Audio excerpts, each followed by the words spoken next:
Cake, रिश्तों में लाए डबल चमक। सीएम योगी आदित्यनाथ का अयोध्या दौरा, 1000 करोड़ की योजनाओं को देंगे सौगात, 40 परियोजनाएं मिल्कीपुर विधानसभा से जुड़ी। एक देश एक चुनाव को लेकर 3 मंत्रियों को जिम्मेदारी, विपक्षी दलों के नेताओं से बात करेंगे तीनों मंत्री। राजनाथ सिंह, अर्जुन राम मेघवाल, किरण रिजिजू को सौंपी जिम्मेदारी। लखनऊ के प्रोफेसर डॉक्टर वर्ल्ड के टॉप रैंक में, एसजीपीजीआई के 14 और केजीएमयू के 12 डॉक्टरों का दबदबा, स्टैनफोर्ड यूनिवर्सिटी ने जारी की लिस्ट। यूपी परिवहन निगम खरीदेगा 120 इलेक्ट्रिक बसें, लखनऊ अलीग रोड पर चलेंगी बसें। 120 इलेक्ट्रिक बसें बेड़े में शामिल करने की प्रक्रिया तेज। प्रयागराज में बनेगी यूपी की सबसे बड़ी महिला जेल, शासन को भेजा गया प्रस्ताव। लखनऊ बरेली के बाद होगी तीसरी जेल, बनेगी नई इमारत। यूपी के कई शहरों में बाढ़ बारिश का कहर, मिर्जापुर सीतापुर में बाढ़ के हालात, गोंडा में घाघरा के उफान से 24 गांवों में बाढ़। आप देख रहे हैं के न्यूज, खबरों का सारथी। नमस्कार, आप देख रहे हैं के न्यूज इंडिया। मैं हूं आपके साथ तन्वी सक्सेना। खबर उत्तर प्रदेश की शुरुआत करेंगे राजधानी लखनऊ की खबर से, और खबर आपको बताते हैं जहां सीएम योगी का अयोध्या दौरा आज। 1000 करोड़ की योजनाओं को देंगे सौगात, बड़ी जानकारी आपको बता रहे हैं।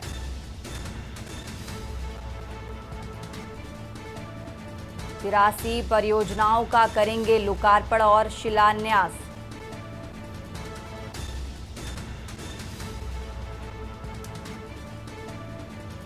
बड़ी जानकारी आपको बता रहे हैं, सीएम योगी का अयोध्या दौरा, 1000 करोड़ की योजनाओं की देंगे सौगात।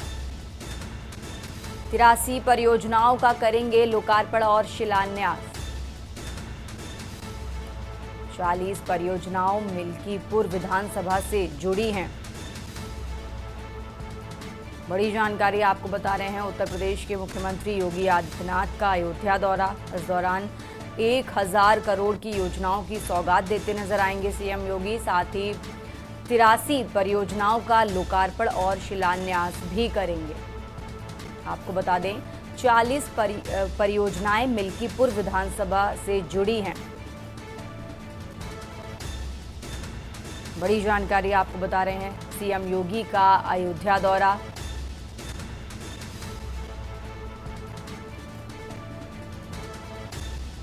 इस दौरान 83 परियोजनाओं का लोकार्पण और शिलान्यास करते नजर आएंगे सीएम योगी। आपको बता दें, 40 परियोजनाएं मिल्कीपुर विधानसभा से जुड़ी हैं।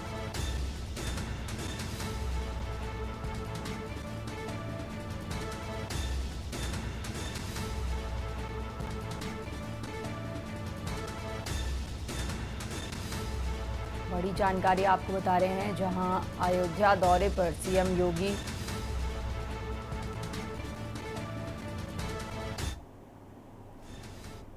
खबरों में आगे बढ़ते हैं और अब खबर आपको मथुरा से बता रहे हैं। मालगाड़ी के डिब्बे पटरी से उतरे, बड़ी जानकारी आपको बता रहे हैं मथुरा से, जहां मालगाड़ी के डिब्बे पटरी से उतरे। कोयला लेकर जा रही मालगाड़ी के डिब्बे पटरी से उतरे।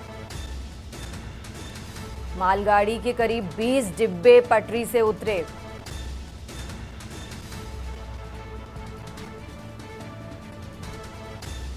इसके बाद करीब 15 ट्रेनें हुई बाधित।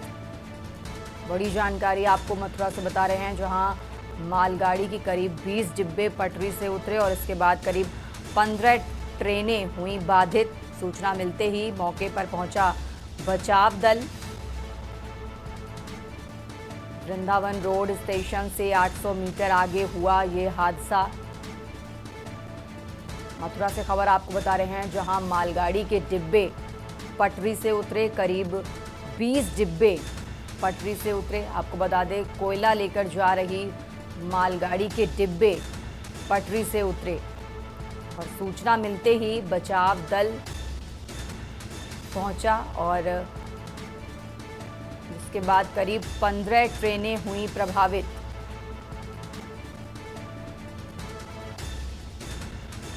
बड़ी जानकारी आपको मथुरा से बता रहे हैं, जहां कोयला लेकर जा रही मालगाड़ी के करीब 20 डिब्बे पटरी से उतरे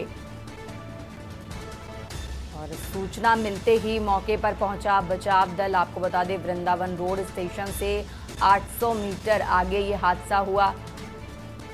बड़ी जानकारी आपको बता रहे हैं, मथुरा से तस्वीरें भी आपको लगातार टीवी स्क्रीन पर दिखा रहे हैं, जहां कोयला लेकर जा रही मालगाड़ी के करीब 20 डिब्बे पटरी से उतरे, जिसके बाद करीब 15 ट्रेनें हुई प्रभावित और सूचना मिलते ही मौके पर पहुंचा बचाव दल। मथुरा से अहम जानकारी आपको दिखा रहे हैं, लगातार तस्वीरें भी आपको टीवी स्क्रीन पर दिखा रहे हैं, जहां कोयला लेकर जा रही मालगाड़ी के करीब 20 डिब्बे पटरी से उतरे, सूचना पर बचाव दल पहुंचा।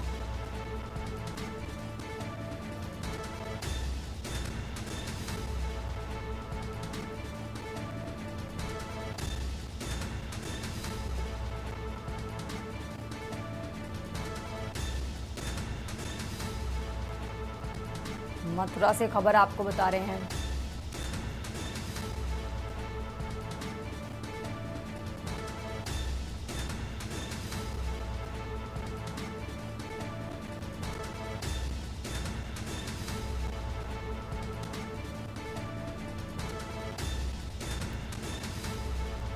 बड़ी जानकारी आपको मथुरा से बता रहे हैं, जहां मालगाड़ी के करीब 20 डिब्बे पटरी से उतरे। बढ़ते हैं आगे खबरों में और अब खबर आपको यूपी के गोंडा से बता रहे हैं, जहां छपिया इलाके में हत्या से मची सनसनी। हत्या कर गन्ने के खेत में फेंका शव। गोंडा से खबर आपको बता रहे हैं।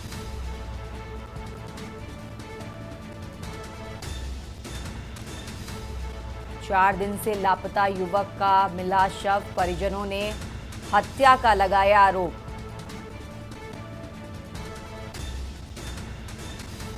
और जानकारी ये भी है कि प्रेम प्रसंग के चलते ये हत्या हुई। सूचना पर पुलिस मामले की जांच पड़ताल में जुटी। गोंडा से खबर आपको बता रहे हैं।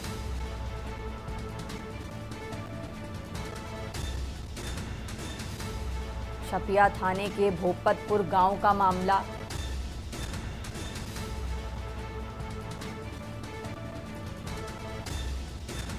गोंडा से खबर आपको बता रहे हैं, जहां हत्या कर गन्ने के खेत में फेंका शव। 4 दिन से लापता युवक का मिला शव। परिजनों ने लगाया हत्या का आरोप। सूत्रों के मुताबिक प्रेम प्रसंग में हुई हत्या। सूचना पर पुलिस पहुंची और पूरे मामले की जांच पड़ताल में जुटी। गोंडा से खबर आपको बता रहे हैं, जहां 4 दिन से लापता युवक का मिला शव और परिजनों ने हत्या का लगाया आरोप।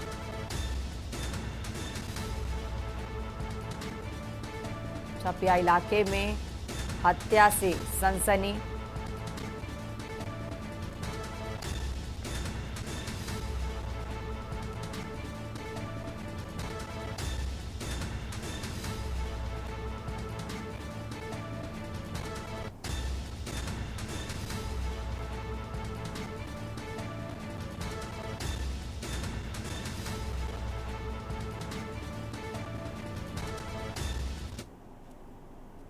यूपी की खबरों में आगे बढ़ते हैं और अब खबर आपको सीतापुर से बता रहे हैं, जहां बाढ़ प्रभावित इलाके का दौरा करेंगे प्रभारी मंत्री। सीतापुर से खबर आपको बता रहे हैं, जहां बाढ़ प्रभावित इलाके का दौरा करेंगे प्रभारी मंत्री। बड़ी जानकारी आपको बता रहे हैं, बाढ़ प्रभावित इलाके के कन्हाई और अखरी घाट पहुंचेंगे प्रभारी मंत्री। दौरे के बाद अधिकारियों संग बैठक भी करेंगे प्रभारी मंत्री। बड़ी जानकारी आपको बता रहे हैं सीतापुर से, जहां बाढ़ प्रभावित इलाके का दौरा करेंगे प्रभारी मंत्री मयंकेश्वर। बड़ी जानकारी आपको बता रहे हैं सीतापुर से, जहां बाढ़ प्रभावित इलाके का दौरा करेंगे प्रभारी मंत्री मयंकेश्वर शरण सिंह और इसके बाद अधिकारियों के साथ समीक्षा बैठक भी करते नजर आएंगे प्रभारी मंत्री। बड़ी जानकारी सीतापुर से आपको बता रहे हैं।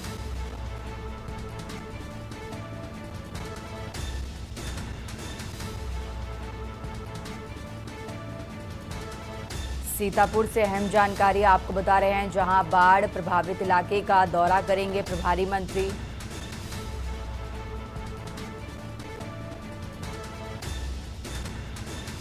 बाढ़ प्रभावित इलाके का दौरा करेंगे प्रभारी मंत्री मयंकेश्वर शरण सिंह। बड़ी जानकारी, बाढ़ प्रभावित इलाके के कन्हाई और अखरी घाट पहुंचेंगे प्रभारी मंत्री और दौरे के बाद अधिकारियों के साथ समीक्षा बैठक भी करते नजर आएंगे प्रभारी मंत्री। बड़ी जानकारी सीतापुर से आपको बता रहे हैं।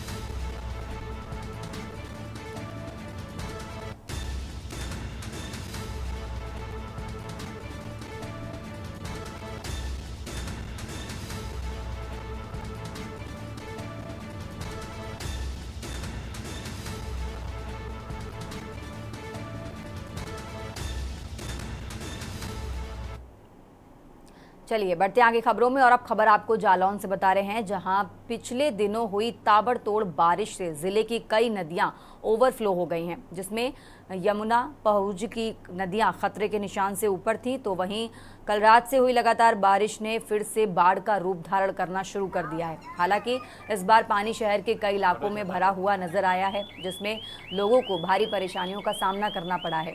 इसको लेकर लोगों ने सुरक्षा की दृष्टि से जगह खाली करने का मन बना लिया है। अगर बारिश होती रही तो लोगों को सुरक्षित स्थान जाना पड़ सकता है।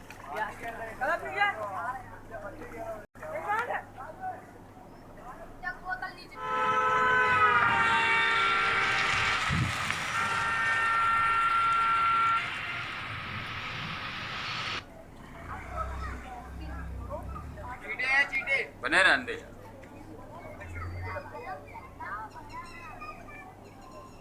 हटो छता हटो।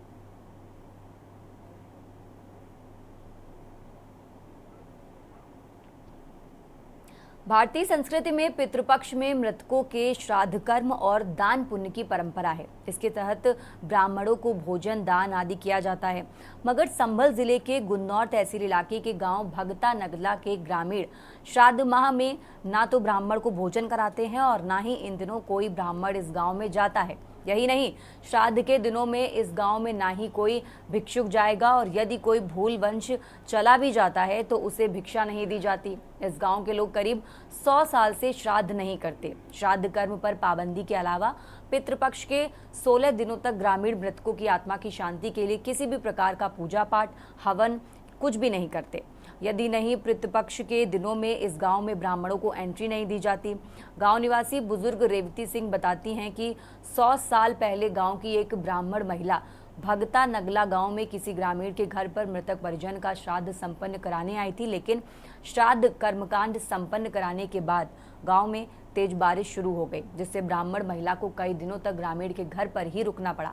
गांव में कई दिन बाद बारिश रुकने के बाद ब्राह्मण महिला जब वापस अपने घर पहुंची तो ब्राह्मण महिला के पति ने उसके चरित्र पर उंगली उठाते हुए घर से निकाल दिया। पति से अपमानित होने के बाद ब्राह्मण महिला वापस भगता नगला गांव पहुंची और ग्रामीणों को श्राप दे दिया। महिला की पीड़ा को श्राप मानकर इस गांव के लोग करीब 100 साल से श्राद्ध न करने की परंपरा पर आज भी कायम है। रेवती सिंह का कहना है कि श्राद्ध को छोड़कर बाकी के दिनों में ब्राह्मणों का गांव में आना जाना रहता है। विवाह आदि संस्कार भी ब्राह्मण ही संपन्न कराते हैं।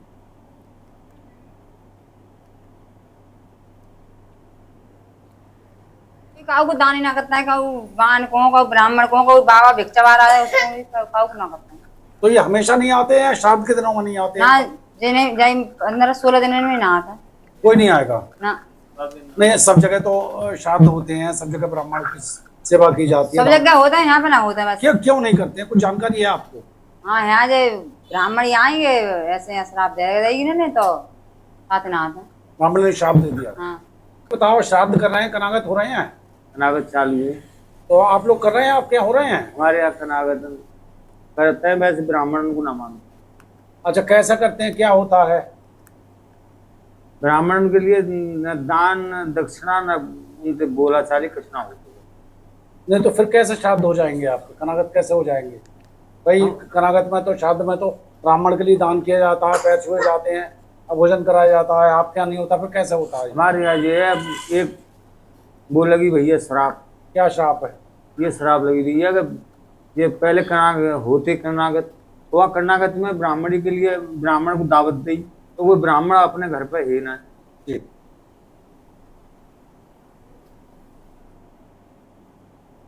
अब खबर आपको फतेहपुर से बता रहे हैं, जहां राज्य महिला आयोग की सदस्य अंजू प्रजापति ने महिला से जुड़े आपराधिक मामलों में आई तेजी पर चिंता जताई है और कहा कि थानों में महिलाओं की सुनवाई न होने से अपराध बढ़ते हैं।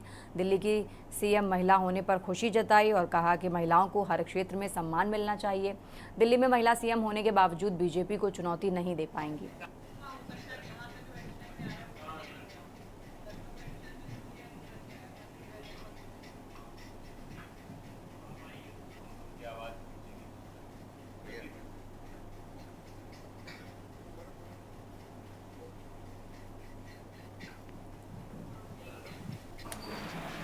बहुत बड़ी उपलब्धि है कि महिलाओं को हर क्षेत्र में स्थान मिला है। अपने टैलेंट के दम पे तो हर क्षेत्र में वो जा ही रही हैं। पॉलिटिक्स में भी कहीं ना कहीं जो आपका आरक्षण आया है, वो सभी जगह पॉलिटिक्स में भी वो इतनी आगे उनको महत्व मिल रहा है, तो अच्छी बात है कि वहाँ पर एक महिला मुख्यमंत्री बनने जा रही है। आम आदमी पार्टी से जुड़ी हुई है, आने वाले समय में चुनाव में क्या चुनौती दे पाएंगी भाजपा को? नहीं, ये तो कह पाना मुश्किल है कि भाजपा या सपा किसी को चुनौती दे। महिलाओं का एक, जो मेरा अपना मानना है कि महिलाओं का एक अपना स्थान है, वो किसी भी राजनीतिक पार्टी से जुड़ी हो, अगर उनके अंदर टैलेंट है, हम किसी भी राजनीतिक दल से, तो हमें आगे बढ़ने का मौका मिलना चाहिए। खबर उत्तर प्रदेश में, यहाँ रुकेंगे एक छोटे से ब्रेक के लिए। आप देख रहे हैं के न्यूज, खबरों का सार। ब्रेक से वापस आ गए, रुक करते हैं खबरों का। देवरिया जिले के जिला मुख्यालय स्थित कस्तूरबा रोड स्थित सपा युवा नेता विजय रावत के आवास पर समाजवादी पार्टी के राष्ट्रीय सचिव पूर्व विधायक सुभाष चंद्र श्रीवास्तव ने प्रेस कॉन्फ्रेंस की। इस दौरान समाजवादी पार्टी के राष्ट्रीय सचिव पूर्व विधायक सुभाष चंद्र श्रीवास्तव ने पत्रकारों से वार्ता करते हुए कहा कि बीजेपी की डबल इंजन की सरकार में दोनों इंजन आपस में टकरा रहे हैं। कुछ चुनिंदे उद्योग घरानों को फायदा पहुंचाया जा रहा है। आम जनता पूरी तरह से परेशान है। कानून व्यवस्था पूरी तरह से चरमरा गई है। एक रिपोर्ट के अनुसार देश और प्रदेश में महिलाएं सुरक्षित नहीं हैं। इस तरह की कई घटनाएं उदाहरण के तौर पर हैं।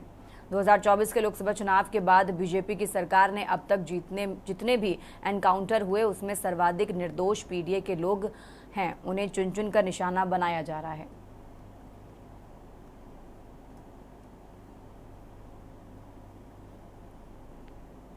में बैठे हुए लोग रोज कह रहे हैं कि अपराधी छोड़ दिए उत्तर प्रदेश में, माफिया का राज खत्म हो गया, ये हो गया, वो हो गया।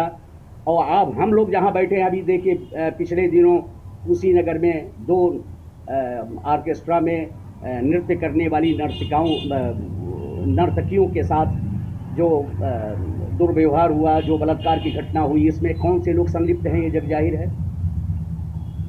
वो कौन लोग हैं जिनको सत्ता का संरक्षण है।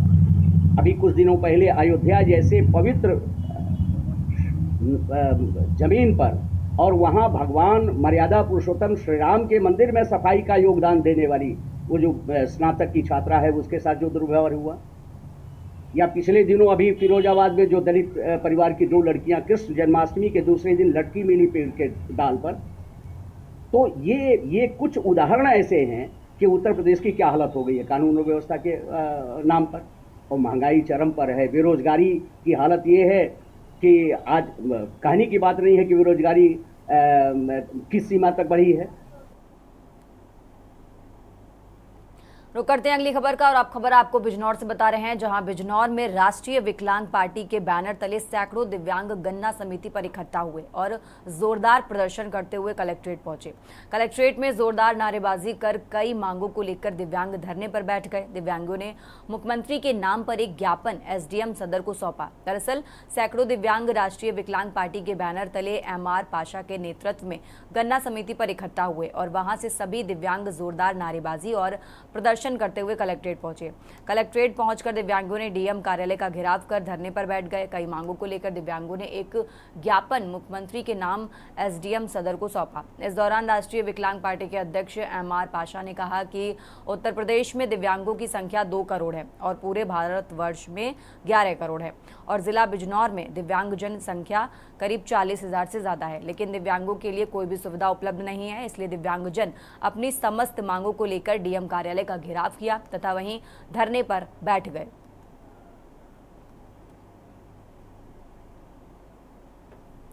लेकिन हम कम से कम 20 साल से धरना प्रदर्शन करके ज्ञापन देते आ रहे हैं। खबरों में आगे बढ़ते हैं। आप खबर आपको कासगंज से बता रहे हैं, जहां महिला अधिवक्ता मोहिनी तोमर हत्याकांड में पुलिस मोहिनी तोमर के शव का डीएनए करा रही है।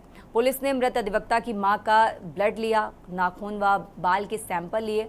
पोस्टमार्टम रिपोर्ट में शव को 2 से 3 दिन पुराना बताया गया है। लापता होने के 28 घंटे के अंदर ही क्षत विक्षित अवस्था में गोराह नहर में महिला अधिवक्ता का शव मिला था। बीती 3 सितंबर को न्यायालय के गेट से महिला अधिवक्ता लापता हुई थी। पति ने शव के हाथ में सोने के कड़े से शिनाख्त की थी। बाजार व अधिवक्ताओं में पोस्टमार्टम की चर्चा के बाद पुलिस मृतका का डीएनए करा रही है।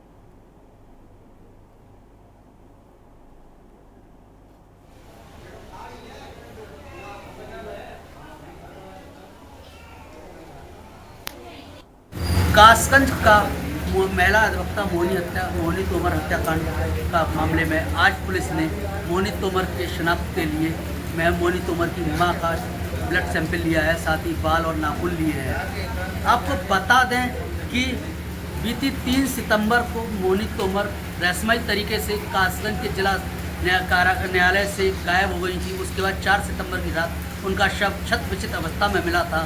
साथ ही जब मोहिनी तोमर के पति विजेंद्र तोमर ने उनकी शिनाख्त की थी तो उस शिनाख्त में सिर्फ उन्होंने स्वर्ण आभूषण जो कड़े होते हैं हाथ के पहनने वाले, उससे शिनाख्त की थी। उसके बाद उनके सर पर थोड़ा सा जो निशान था बचपन का, उससे शिनाख्त की गई थी, जबकि उनका चेहरा पूरी तरह से विकृत किया गया था। वहीं पुलिस द्वारा आज इस मामले में मोहिनी तोमर की शिनाख्त के लिए कि ये सब मोहिनी तोमर का है या नहीं है, इसके लिए मोहिनी तोमर की मां का ब्लड सैंपल वगैरह सब कुछ लिया है, जिससे उनका डीएनए टेस्ट कराया जा सके। कासगंज से के न्यूज़ इंडिया के लिए प्रशांत सोनी। खबर उत्तर प्रदेश में फिलहाल इतना ही। आप देखते रहिए के न्यूज़ इंडिया। ये प्रायोजक है double engine detergent powder and cake, रिश्तों में लाए डबल चमक। आप देख रहे हैं के न्यूज़, खबरों का सार।